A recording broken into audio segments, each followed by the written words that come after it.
शुक्लां ब्रह्मविचारसारपरमावाद्यां जगद्व्यापिनीं वीणापुस्तकधारिणीम् अभयदां जाड्यान्धकारापहां हस्ते स्फाटिकमालिकां विदधतीं पद्मासने संस्थितां वन्दे तां परमेश्वरीं भगवतीं बुद्धिप्रदां शारदां।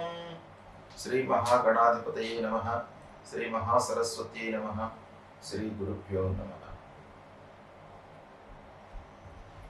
నవగ్రహాల లోపల అత్యంత శుభగ్రహ అయినటువంటి గురువు యొక్క సంచారము మానవుని పైన చాలా ప్రభావాన్ని చూపిస్తుంది. అంటే గురువు పూర్ణ శుభుడు కాబట్టి ఆ గురువు యొక్క అనుగ్రహము చాలా ఉండాలి, మనకు తప్పకుండా ఉండాలి. మనిషి అభివృద్ధి పథంలో పయనించాలి, అభివృద్ధిలోకి రావాలి అని అంటే గురువు యొక్క అనుగ్రహము చాలా అవసరం. సాంప్రదాయంగా ఆలోచించినప్పటికీ గురువు త్రిమూర్తి స్వరూపమైనటువంటి వాడు. గురుర్ బ్రహ్మ, గురుర్ విష్ణు, గురుర్ దేవో మహేశ్వర, గురు సాక్షాత్ పరబ్రహ్మ, తస్మై శ్రీ గురవే నమః అన్నారు. అంటే తల్లిదండ్రుల తర్వాత అత్యంత ప్రాధాన్యత కలిగినటువంటి వ్యక్తి గురువు. నవగ్రహాల లోపల కూడాను అత్యంత ప్రాధాన్యతను సంతరించుకున్నటువంటి గ్రహము గురుగ్రహము. సాధారణంగా ఈ గురుగ్రహము సంవత్సరము మొత్తం కూడాను ఒక రాశిలో సంచరిస్తుంటాడు. ఆ 12 నెలలు ఒక రాశిలో ఉండడం మూలకంగా వివిధ రాశులకు అంటే 12 రాశుల వారికి ఏ స్థానాలలో సంచరిస్తున్నాడు, ఎలాంటి ఫలితాలు ఉంటాయి అనేటువంటి విషయము మనము సర్వసాధారణంగా గోచార ఫలితాలను దృష్టిలో పెట్టుకొని చెప్పుకుంటుంటాం. అయితే ఈ సంవత్సరము ఒక ప్రత్యేకమైనటువంటి స్థితి గురువు యొక్క సంచారంలో ఏర్పడింది. అదేంటంటే 14 మే 2025 నుండి 18 అక్టోబర్ 2025 వరకు మిథున రాశిలో సంచరిస్తున్నాడు. అంటే 5 మాసాల 10 రోజులు ఈ రాశిలో సంచరిస్తున్నాడు.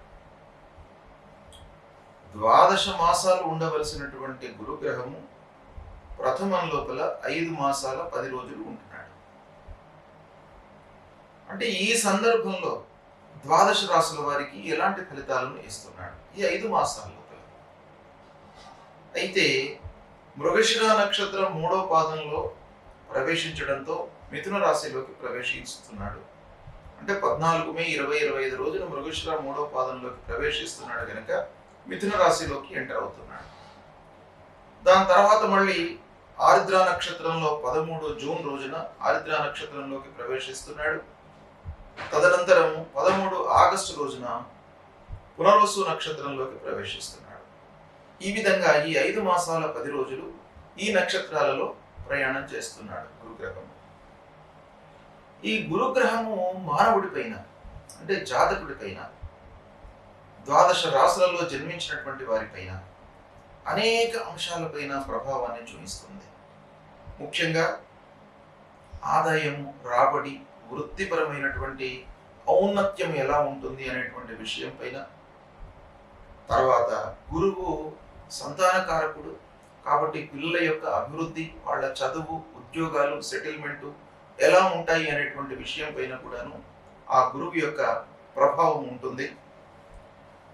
తర్వాత శాస్త్ర విజ్ఞానం పైన కూడాను ఈ గురువు యొక్క ప్రభావం ఉంటుంది. అంటే మనం ఏదైనా కూడాను శాస్త్రము లేదా టెక్నాలజీ పరంగా ఏదైనా కూడాను అవగాహన చేసుకోవడానికి, అర్థం చేసుకోవడానికి, ఉన్నత విద్య మనకు అనుకూలించడానికి కూడాను ఆ గురువు యొక్క అనుగ్రహం బాగా కావాలి. ఇక పాండిత్యము, నలుగురి లోపల కూడాను ఈ విద్యా పాఠవాలు ప్రదర్శించడానికి, మంచి పేరు తెచ్చుకోవడానికి, పండితుడు అనేటువంటి ఒక గౌరవ మర్యాదలు లభించడానికి కూడాను గురువు యొక్క అనుగ్రహం బాగా కావాలి.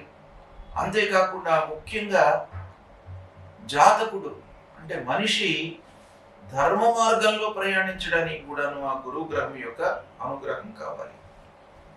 భక్తి మార్గంలో ప్రయాణించడానికి, భక్తి ప్రపత్తులో ఉండడానికి కూడాను ఆ గురువు యొక్క అనుగ్రహం కావాలి. ఆధ్యాత్మిక సాంస్కృతిక కార్యక్రమాలు ఈ మనిషి మనసులో మెదలడానికి కూడాను గురువు యొక్క అనుగ్రహం కావాలి. ఈ విధంగా అనేక అంశాలపైన గురువు యొక్క సంచారము, ఆ గురువు మంచి స్థానాలలో ఉండడము, తద్వారా కలిగేటువంటి విషయాలు చాలా ఉన్నాయి. కాబట్టి గురువు యొక్క సంచారానికి అత్యంత ప్రాధాన్యత ఉన్నది. కర్కాటక రాశి వారికి గురు గోచారము అనగా గురువు మిథున రాశిలో సంచరిస్తున్నటువంటి సమయంలో ఎలాంటి ఫలితాలు ఉండబోతున్నాయి అనేటువంటి విషయం గురించి మనం తెలుసుకుందాం. ఈ సంవత్సరము గురువు 14 మే 2025 నుండి 18 అక్టోబర్ 2025 వరకు మిథున రాశిలో సంచరిస్తున్నాడు. ఈ మిథున రాశిలో గురువు సంచరించడము కర్కాటక రాశిలో జన్మించినటువంటి వారికి ద్వాదశ స్థానం అవుతుంది. అంటే ద్వాదశ స్థానంలో గురువు సంచరిస్తున్నాడు. ఈ ద్వాదశ స్థానము ప్రతికూలంగా ఉంటుంది గోచార రీత్యా. అయితే ద్వాదశ స్థానంలో సంచరిస్తున్నప్పటికీ భాగ్యాధిపతి అయినాడు కాబట్టి ఈ ప్రతికూలత కొంత తగ్గే అవకాశము ఉంది. అంటే కర్కాటక రాశి జాతకులకు 9వ స్థానాధిపతి గురువు ద్వాదశంలో సంచరిస్తున్నాడు కనుక శుభమూలకంగా ఖర్చులు పెరిగేటువంటి అవకాశాలు ఉన్నాయి. ద్వాదశ స్థానంలో సంచరిస్తున్నప్పుడు కొన్ని శుభ కార్యాలు జరిగేటువంటి అవకాశాలు ఉంటాయి. అంటే వివాహాది శుభకార్యాల మూలకంగా ఖర్చు పెరగడము, లేదా ఏమైనా ప్రాపర్టీస్ కొనడం మూలకంగా ఖర్చులు పెరగడము, పిల్లల చదువు నిమిత్తమై ఖర్చులు పెరగడము, ఇలాంటివి మంచి పనుల మూలకంగా మనకు ఖర్చులు పెంచే అవకాశాలు ఉంటాయి. తద్వారా కూడాను మనిషిని కొంత ఇబ్బందులకు గురి చేస్తాడు.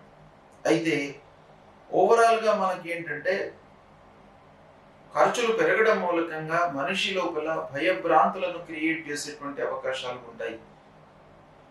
ఆస్తి విషయంలో తగాదాలు, అన్నదమ్ముల మధ్యన, ఇరుగు పొరుగు మధ్యన తగాదాలు తలెత్తేటువంటి అవకాశాలు బాగా ఉంటాయి. నష్టం వాటిల్లే అవకాశం కనబడుతుంది. వ్యాపారస్తులు ముఖ్యంగా ఎక్స్పాన్షన్లోకి పోకూడదు. ఈ సమయంలో 12వ స్థానంలో గురువు సంచరిస్తున్నటువంటి సమయంలో మన చేతిలో ఏదైతే వ్యాపారం ఉందో దాన్ని డెవలప్ చేసుకోవడానికే మనం మనస్సు నిలపాలి. అనవసరంగా కొత్త పనులు ప్రారంభించడము, కొత్త వస్తువులు కొనుక్కోవడము, ఒప్పందాలు చేసుకోవడము, ఇలాంటివి చేసుకోవడం మూలకంగా మనకు నష్టం వాటిల్లేటువంటి అవకాశం ఉంటుంది. కాబట్టి కొత్త పనులు, ఎక్స్పాన్షన్స్ వైపు వెళ్లకుండా ఉండడము చాలా మంచిది. ఇక అనవసరమైనటువంటి ఆలోచనలు ద్వాదశ స్థానంలో ఉన్నప్పుడు మానసిక ఇబ్బందులను కూడా చాలా ఇస్తాడు.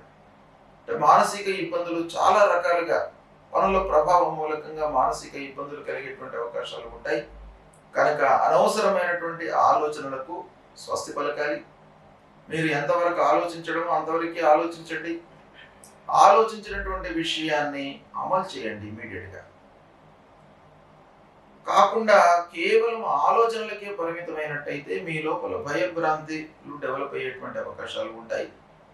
కాబట్టి తద్వారా అధైర్యం చోటు చేసుకుంటుంది. ఈ అధైర్యం మూలకంగా మనం చేసేటువంటి పనులపై ప్రభావం చూపిస్తుంది. మనము ఏ పని కూడాను ప్రారంభించలేనటువంటి ఒక స్థితికి మనను దిగదారుస్తాడు. కాబట్టి అనవసరమైనటువంటి ఆలోచనలను పక్కన పెట్టడం చాలా మంచిది. ఇక ప్రతి విషయం లోపల కూడాను ఆలస్యము, వృధా కాలయాపన, ఖర్చులు ఇలాంటివి సంభవించేటువంటి అవకాశాలు బాగా ఉన్నాయి. కనుక ఈ ద్వాదశ స్థానంలో ఉన్నప్పుడు ముఖ్యంగా మనము కొన్ని జాగ్రత్తలు తీసుకోవాలి. ఏంటంటే అనవసరమైనటువంటి ఖర్చులు తప్పు ఈ సమయంలో. కనుక మీరేం చేయాలి?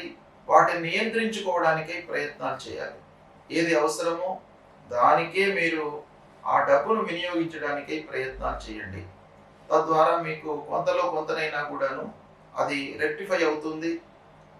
ఇక మనస్సును ఏకాగ్రత వైపుకు నిలపడం చాలా అవసరం. అంటే శ్రద్ధతో పనులు చేయడము, ఏకాగ్రతతో ముందుకు వెళ్ళడము, ఇవి ఈ సమయంలో చాలా అవసరము. లేని పక్షంలో మనకేమవుతుంది, అన్యమనస్కంగా పనులు చేసినట్టయితే నష్టం వాటిల్లే అవకాశం ఉంటుంది. మన సమయం లోపల పూర్తి చేయలేము. ఇలాంటివి కలిగే అవకాశాలు ఉంటాయి కాబట్టి కొంత జాగ్రత్తలు తీసుకోవాలి. ముఖ్యంగా పిల్లల విషయంలో పిల్లల యొక్క చదువు, ఉద్యోగము, వాళ్ళ సెటిల్మెంటు, హయ్యర్ ఎడ్యుకేషను, ఇలాంటి విషయాలలో మీరు శ్రద్ధతో ముందుకు వెళ్ళాలి. ఈ ద్వాదశ స్థానంలో ఉన్నప్పుడు మనం 200% ఎఫర్ట్స్ పెట్టినట్టయితే 100% మనకు ఫలితం వచ్చే అవకాశాలు ఉన్నాయి. అంటే 50% మనకు అనుకూలత ఉంటుంది కాబట్టి మీరు చాలా జాగ్రత్తగా ముందుకు స్టెప్స్ వేయాలి. ఈ సమయంలో అంటే 14 మే నుండి 18 అక్టోబర్ 2025 వరకు ఇలాంటి ఫలితాలు ఉండబోతున్నాయి. అయితే కర్కాటక రాశిలో జన్మించిన వాళ్ళు చాలా మంది ఉంటారు. ఈ ఫలితాలు నక్షత్రాల రీత్యా మారే అవకాశం ఉంది, వయస్సు రీత్యా కూడాను ఈ ఫలితాలు మారే అవకాశాలు ఉన్నాయి. కాబట్టి ప్రప్రథమంగా కొంత నక్షత్రాల పరంగా నేను విశ్లేషించి ఫలితాలు ఎలా ఉండబోతున్నాయి అనేటువంటి విషయాన్ని మీకు తెలియజేస్తాను. కర్కాటక రాశిలో పునర్వసు నక్షత్రం 4వ పాదంలో జన్మించినటువంటి వాళ్ళు, పుష్యమి నక్షత్రం 1, 2, 3, 4 పాదాలలో జన్మించినటువంటి వాళ్ళు, ఆశ్లేష నక్షత్రంలో జన్మించినటువంటి వాళ్ళందరూ కూడాను ఈ కర్కాటక రాశి కిందికి వస్తారు గనక ముందుగా పునర్వసు నక్షత్రం 4వ పాదంలో జన్మించినటువంటి వారికి ఈ పీరియడ్ అంటే 14 మే నుండి 18 అక్టోబర్ ఈ ద్వాదశ స్థానంలో సంచరిస్తున్నాడు. కాబట్టి ప్రత్యేకంగా పునర్వసు 4వ పాదంలో జన్మించినటువంటి వాళ్లకు ఎలా ఉంటుంది అనే విషయాన్ని మనం చూసినట్టయితే రాశి పరంగా ఎలాగో గురు సంచారము ప్రతికూలంగా ఉంది. అయితే నక్షత్ర పరంగా మనం ఆలోచించినట్టయితే పునర్వసు నక్షత్ర జాతకులకు 14 మే నుండి 13 జూన్ వరకు అనుకూలంగా ఉంది. అంటే 14 మే నుండి 13 జూన్ వరకు మృగశిర నక్షత్రంలో సంచరిస్తున్నాడు బృహస్పతి. ఈ సంచారం అనుకూలంగా ఉంటుంది. మళ్ళీ 13 జూన్ నుండి 13 ఆగస్టు వరకు ఆరిద్ర నక్షత్రంలో సంచరిస్తున్నాడు. ఈ సంచారం కూడాను పునర్వసు నక్షత్ర జాతకులకు కొంత కలిసి వచ్చే అవకాశాలు ఉన్నాయి. ఇక 13 ఆగస్టు నుండి 18 అక్టోబర్ వరకు పునర్వసు నక్షత్రంలో సంచరిస్తున్నాడు. కాబట్టి ఈ సమయము కొంత ప్రతికూలంగా ఉంటుంది.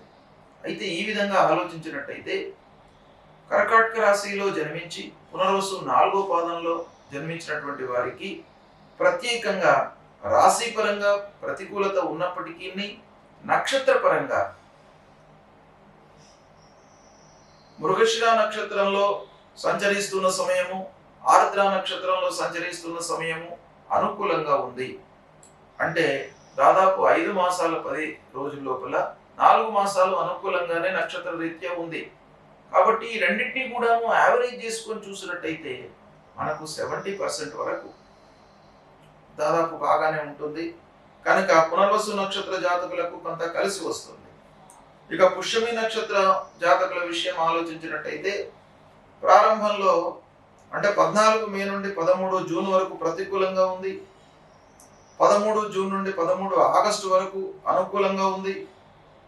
13 ఆగస్టు నుండి మళ్ళీ 18 అక్టోబర్ వరకు కూడాను అనుకూలంగా ఉంది. అయితే పుష్యమి నక్షత్ర జాతకుల విషయం ఆలోచించినట్టయితే ప్రారంభంలో కొంత ప్రతికూలత కనబడుతుంది, తర్వాత మళ్ళీ బాగానే ఉంది, చివరి లోపల కూడాను బాగానే ఉంది. ఇక ఆశ్లేష నక్షత్ర జాతకుల విషయం ఆలోచించినట్టయితే ప్రారంభంలో 14 మే నుండి 13 జూన్ వరకు అనుకూలంగా ఉంది. 13 జూన్ నుండి 13 ఆగస్టు వరకు ప్రతికూలంగా ఉంది. 13 ఆగస్టు నుండి 18 అక్టోబర్ వరకు అనుకూలంగా ఉంది. ఈ విధంగా నక్షత్ర రీత్యా కొంత అనుకూలత మనకు కలిగేటువంటి అవకాశాలు ఉన్నాయి. అంటే మనం ఓవరాల్గా 2 రకాలుగా మనం విశ్లేషించి చూసినట్టయితే రాశి పరంగా సరే ప్రతికూలంగా ఉన్నప్పుడు ఈ కర్కాటక రాశి జాతకులకు గురువు భాగ్యాధిపతి అయినాడు కాబట్టి కొంత అనుకూలంగా ఫలితాలు ఉండే అవకాశాలు ఉన్నాయి. అంటే ఈ ప్రతికూలతను తగ్గించడానికి ఎలాంటి ఫ్యాక్టర్స్ పనిచేస్తున్నాయి అనేటువంటి విషయాన్ని మనం చూడాలి. ద్వాదశంలో సంచరించడము ప్రతికూలమే, అయితే భాగ్యాధిపతి గనక ఈ ప్రతికూలత కొంత తగ్గుతుంది. నక్షత్ర రీత్యా పునర్వసు నక్షత్రం వాళ్లకు ప్రథమంలో మళ్ళీ మధ్యన అనుకూలంగా ఉంది. పుష్యమి నక్షత్రం వాళ్లకు ప్రథమంలో చివరిలో అనుకూలంగా ఉంది. ఆశ్లేష నక్షత్రం వాళ్ళకి మధ్యన చివరిలో అనుకూలంగా ఉంది. కాబట్టి ఇవన్నీ కూడాను మనము నెట్ ఎఫెక్ట్ చూసుకున్నట్టయితే కొంత అనుకూలత కనబడుతుంది. అయినప్పటికీ ద్వాదశ స్థానము, వ్యయ స్థానము, ఖర్చులు విపరీతంగా కలిగేటువంటి అవకాశాలు ఉంటాయి. కాబట్టి కొన్ని జాగ్రత్తలు తీసుకోవడం అయితే అన్ని రకాలుగా మంచిది. ఈ సమయంలో గురువు యొక్క అనుకూలత కొరకు మీరు రెక్టిఫై చేసుకోవాలి కొన్ని పనులను, అంటే నియంత్రించుకోవడం అనేటువంటిది చాలా అవసరము. ఏ పనుల లోపల మనము ఈ గురువు యొక్క ప్రభావం ఉంటుంది అనే విషయాన్ని మనం చూసినట్టయితే ముఖ్యంగా గురువు చదువు, శుభకార్యాలు, రాబడి, పిల్లల విషయము వీటిపైన ఎక్కువ ప్రభావాన్ని చూపిస్తాడు. కాబట్టి కర్కాటక రాశిలో జన్మించినటువంటి వాళ్ళు ముఖ్యంగా వాళ్ళ చదువే కానివ్వండి, వాళ్ళ పిల్లల యొక్క చదువు కానివ్వండి, పిల్లల యొక్క సెటిల్మెంట్ విషయం కానివ్వండి, వాళ్ళ ఉద్యోగం, శుభకార్యాలు వీటిపైన బాగా మీరు మనస్సు నిలపాలి. అంటే వీటిపైననే ఆ గురువు యొక్క ప్రభావం బాగా ఉంటుంది. కాబట్టి ఈ కార్నర్స్లో మీరు శ్రద్ధతో పనులు చేసినట్టయితే కొంతవరకు మీరు అధిగమించే అవకాశాలు ఉంటాయి. ఈ విశ్లేషణను మీరు జాగ్రత్తగా గమనించి మీరు వ్యవహరించినట్టయితే మీకు అనుకూలత చేకూరేటువంటి అవకాశాలు ఉన్నాయి. గురువు ప్రతికూల స్థానాల్లో సంచరిస్తున్నటువంటి సమయంలో మనము పరిహారాలు చేసుకోవడము చాలా ఉత్తమమైనటువంటి కర్తవ్యం. అంటే మానవ ప్రయత్నంగా కొన్ని రెక్టిఫికేషన్స్ చేసుకొని భగవంతుడి అనుగ్రహం కొరకై మనము పరిహారాలను చేసుకోవాలి. పరిహారాలను చేసుకునేటువంటి క్రమంలో మనకు శాస్త్రము 3 రకాలుగా చెప్పింది. ఒకటి, ఆ గురువుకు సంబంధించినటువంటి మూల మంత్రాన్ని ప్రతినిత్యం కూడాను జపించుకోవడము. దేవానాంచ ఋషీణాంచ గురుం కాంచన సన్నిభం వందనీయం త్రిలోకానాం తం నమామి బృహస్పతి అనేటువంటి ఈ మూల మంత్రాన్ని ప్రతినిత్యం కూడాను 16 సార్లు జపించినట్టయితే ఆ గురు భగవానుడి యొక్క అనుగ్రహం మీకు లభిస్తుంది. రెండవది, మాతాపితృలను సేవించడము. ఇది చాలా ముఖ్యమైనటువంటిది. రెండవది, ప్రతినిత్యం కూడాను తల్లిదండ్రులను సేవించడం మూలకంగా, తల్లిదండ్రులు ప్రథమ గురువులు మనకు, కాబట్టి వారి యొక్క అనుగ్రహం లభిస్తుంది. తల్లిదండ్రుల యొక్క ఆశీర్వచనము, అనురాగము, ప్రేమ లభించినట్టయితే మీకు అన్నీ కూడాను జయాలే కలుగుతాయి మీ జీవితంలో. కాబట్టి ప్రతినిత్యం కూడాను తల్లిదండ్రులకు నమస్కరించుకోవడము, వాళ్ళ యొక్క బాగోగులు తెలుసుకోవడము, సపర్యలు చేయడము, ఇది చేయడం మూలకంగా మీకు గురు భగవానుడు ప్రీతి చెందుతాడు. ఇక మూడవది,